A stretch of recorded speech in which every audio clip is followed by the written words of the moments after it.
Welcome to Hotline TV, everybody. I can't even read this. I can't read what this says here. I mean, just forget about it. We're just gonna do it live. Do it live.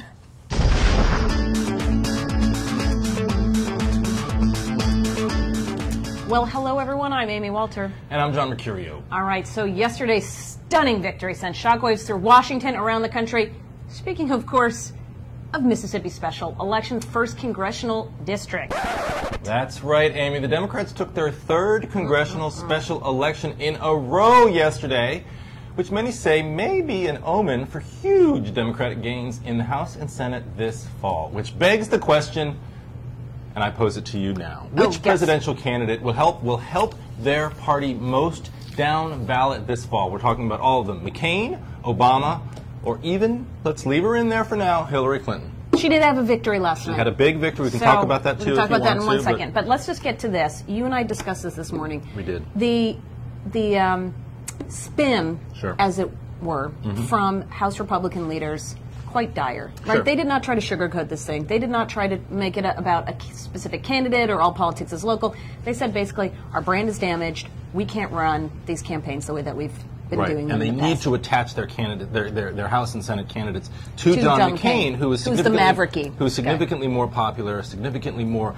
believable as a change candidate, or at least as an independent or a Maverick candidate than apparently their candidates have been. Right. The question is this: will John McCain still be that change candidate come November versus Obama? Right. Can we really? Can we? It's a very, in a way, very difficult way to do It's a very frustrating time for Republicans right now, I think, because as much as they're seeing McCain remain competitive with Obama and Clinton in the polls, they're really very meaningless polls, I think. The head-to-heads for November mean nothing. The Democrats are trained on each other. They're focused. They're spending money and attention attacking each other. They haven't even started to try to define McCain. Sure, that gives him a little bit of leeway and time to sort of get ahead of them, but it really doesn't give you any idea of what those races are going to look like or who would be the most effective candidate. Well, and then let's look on the Democratic side. You got Barack Obama used in this campaign and in Louisiana, they tried to use him as a negative, right? He's liberal, and it didn't work, right? So is it going to work in other districts, maybe where it's not a special election, it's more traditional turnout? Sure. I don't know. Or I think we're going to have to wait and see which races. I mean, there's open seats in Alabama where there is a large African American population that Obama could help motivate, but there's also a large working class white base of voters that Bud Kramer served and helped him get reelected. That the candidates there will have to could maybe benefit more from Hillary Clinton. So at the best we know, he's not going to be a drag. At least that's what I took from these special elections. Obama on top ticket, not a drag on down ballot candidates. Is he going to help propel them? Right.